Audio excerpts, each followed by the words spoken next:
Good morning, guys. Welcome to Sunday School this morning. Hope you've had a great weekend this weekend. Hope you've had a good, fun weekend, and glad you are with us this morning. We got a good lesson today. The title is called The Writing on the Wall, and we're still in Daniel. Today, we're in Daniel chapter 5.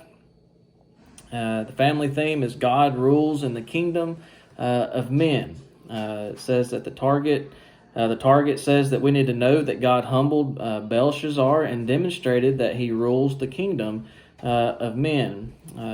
God is the sovereign ruler over all, and we need to humble ourselves before God and share his greatness with others. That's what God commands all of us to do, is share his word with others, share the good news about Jesus Christ with others. So that's what we need to do. We skipped over chapter 4. We were in the first couple chapters, and then last week, chapter 3, talking about Shadrach, Meshach, and Abednego when they wouldn't bow down to the golden image. So in Daniel chapter 4, not for study this week, contains a fascinating account of the way God continued to display his sovereignty to Nebuchadnezzar and those in his kingdom. By the time we get to chapter 5, Nebuchadnezzar has already passed off the scene. Indeed, Babylon's imperial glory was about to fade away as well. So that kind of leads us up to the lesson today in chapter 5. This first section is verses 1 through 6, and it says that God can use as any means necessary to humble those who disregard him. So how many times, or has God ever gotten your attention about something, to try to get your attention about something that he wants you to do or not to do, or whatever it is? And how did that make you feel when he was doing that? Well, he's about to get Belshazzar's attention here. In these first couple of verses, Belshazzar, he's the king at this time. He has thrown this huge party, this huge feast. He brought out the best of everything. He brought out the gold and the silver vessels, and these vessels that he brought out, the gold and silver, were from the temple in Jerusalem. The one that when they went in and conquered Jerusalem, the Babylonians, when they conquered them, they took all the things that were of value. And they took of the temple these vessels, the gold and silver vessels, and they were using those to drink out of. Everybody was drinking from what had once been used to worship God, the true God. And they were drinking out of these things that were in the temple of God. They were using these things to praise and worship their pagan gods. I don't think that was making God happy at all, right? So God's trying to get his attention over all of these things. The king and all of those present assumed that none could contest his power. So King Belshazzar, he was completely full of himself, okay? How many of y'all know somebody that is completely full of themselves, okay? We all can think of that one person in our mind, right?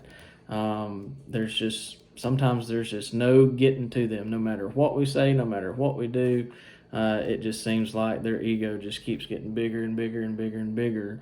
And it's going to come to a point to where God is going to get their attention, okay? Because it's not about us. It's all about who? It's all about God, right? Yet God was about to reduce him to a shaking shell of himself, all without saying a word or lifting a weapon. So God is going to get his attention without even saying anything, without even using any weapons or anything. He's going to use this right here. An image of human fingers brought the festivities to a quaking halt. The writing on the wall. God, it displays fingers writing words out on the wall. And it scares Belshazzar to death. Let me read these two verses. Verses 5 and 6. It says, "In the same hour came forth fingers of a man's hand, and wrote over against the candlestick upon the plaster of the wall of the king's palace. And the king saw the part of the hand that wrote. Then the king's countenance was changed." All right, listen here. You can tell how scared Belshazzar is going to be. "And his thoughts troubled him, so that the joints of his loins were loosed, and his knees smote one against another." He was shaking out of his boots right here. Okay, you can just imagine him just quivering, and his legs are shaking so bad that his knees are banging together. Okay, that's how bad he's shaking. That's how bad that he is scared right here. Okay, so that kind of paints a picture of what God's doing to get his attention. Scared him to death. If I was to see right now this hand just come out of nowhere and start writing on my wall words, I'd be pretty scared too, and I'm pretty sure that you would too. The sight of it left Belshazzar totally without strength. He could not even stand. His boasting stopped immediately. So he was scared to death. But this guy was arrogant. He was full of himself.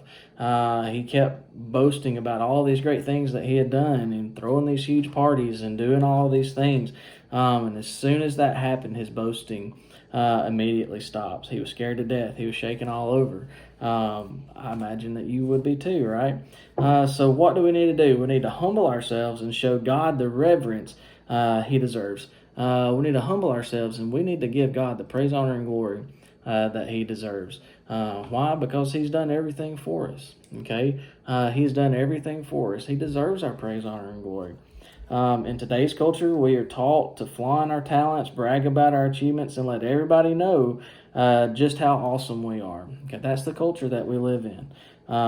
We need to post on Instagram and Snapchat and Facebook and send out tweets and do all these things about how great we are and how much we love this and that, and show everybody all these great things that we're doing, right? That's what social media is all about. Though it is fine to feel good about one's success and achievements, there must be a balance in our attitudes, okay? If you've done something great, good for you, okay? I'm proud for you, okay? But there's got to be a balance in our attitudes. Often success is measured by comparing oneself to others. The only one a believer should compare himself to is Jesus Christ. None of us has anything to brag about. Okay, Jesus is holy. He's perfect. He's sinless. He's faithful. He's never changing. He's almighty. He's omnipresent. He's everywhere. He deserves our respect and reverence. Okay. When we see ourselves in light of his character, we should be humbled, yet stand amazed at his greatness, okay? If it wasn't for God giving us the abilities, if it wasn't God giving us the things that we have, then we would be nothing, okay? So all of these things, it's not because of things that we've done, but it's because of what God has done, okay, that gives us these abilities that we have and all of this great success that we may have. We don't need to boast about those things. We need to be, proud of ourselves, and, people are going to be proud of you and be happy for you. That's great. But we don't need to be going around boasting about it and getting this big head. Who do we need to be giving all the honor and glory to? That's right, God. We need to give him the credit that is due, because he's the one that's given all of these things to us. Okay? So if you're that way, I promise you, God's going to get your attention one way after a while. It may not be handwriting on the wall, but something, okay? Because we don't need to act like that. We don't need to be arrogant. We don't need to be prideful. We don't need to be boasting about everything. Oh, look at me. Okay? It needs to be about God and what God has done for us. Okay? God uses his people to share his truth with the lost world, and this is verses 7 through 16. So trouble was the king that he called loudly for the enchanters and astrologers. He offered great wealth and political power. The offer of third in the kingdom reflects the fact that Belshazzar ruled as second to his absent father. So he was like, if somebody can come in here, and if you can tell me what these words on this wall mean, then I will make you third in command. I will make you ruler. I'll make you third in the kingdom. Nobody could. So Belshazzar, who did he call? He called Daniel. Okay, he called Daniel. And Daniel at this time is probably around in his 80s. His words intended to keep Daniel in his place. He referred to Daniel. Belshazzar referred to Daniel as an exile. Okay, as an outcast, as one, the Jews that they went in and they captured, a slave, if you want to call it. Not as former head of the king advisors. Daniel was, he was already high up in command. Okay, he was one of the king's advisors. But yet he stooped as low to call him one that was in exile, a slave, a nobody. Still, he acknowledged, after all that, he still acknowledged Daniel's reputation and skill and promised him the same reward. So Daniel, one that was brought in captive when the Babylonians came and overtook the Jews, okay, and brought them in. He still was going to offer him the same reward as third in command, third in the kingdom, if he could tell what this was saying, the meaning of these writings. So God remained faithful to Daniel all his life. Daniel gives us a good example of faithfulness to God in youth as well as in old age.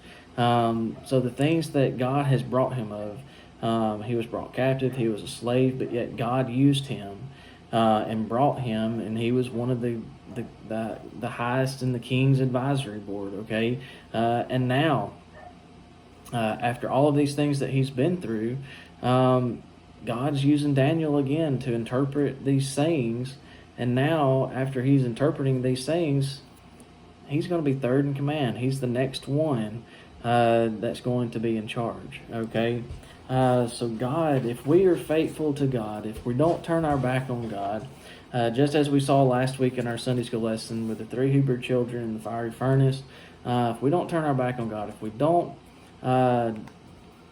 give in to these worldly things, if we put our focus on Christ and make Him number one priority in life, He's gonna come through for us, and His will be done in our lives. We've got to trust Him. We got to make Him priority in our lives, just as He's done Shadrach, Meshach, and Abednego, just like He's doing Daniel here. And then as we get further and further in Daniel, you'll see, that He's still going to be with him, that He's still blessing him, and He's still going to be with him every step of the way. When we think that things are impossible to get out of, God is right there. Okay, we've got to put our faith and trust in Him. We need to live in such a godly way that people seek you out for answers they cannot find. So, Belshazzar knew that Daniel, this slave boy, if you want to call this Jew that they captured, he was nobody. Okay, he knew the things that he did in the past, but to him, to the king, he was a nobody. Okay, but yet he went to him for advice, and we need to be the same way. Okay, live in such a godly way that people seek you out for answers they cannot find. People around us, they're always searching for something. Okay, and we need to give them the right advice. They're looking for people who are genuine, something to fill the emptiness they feel inside. The lost people, they are searching for something. They're searching for that emptiness, that void in their life that they don't know what to fill it with.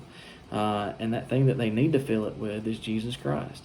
And they may come to you seeking that information. And we need to be ready to give them an answer and tell them how they can know, how they can come to know Jesus Christ as their personal Savior. They often turn a lot of people nowadays. They turn to pop culture. They turn to social media. They may turn to their friends. They, even when things aren't easy, they're going to turn to these things. They're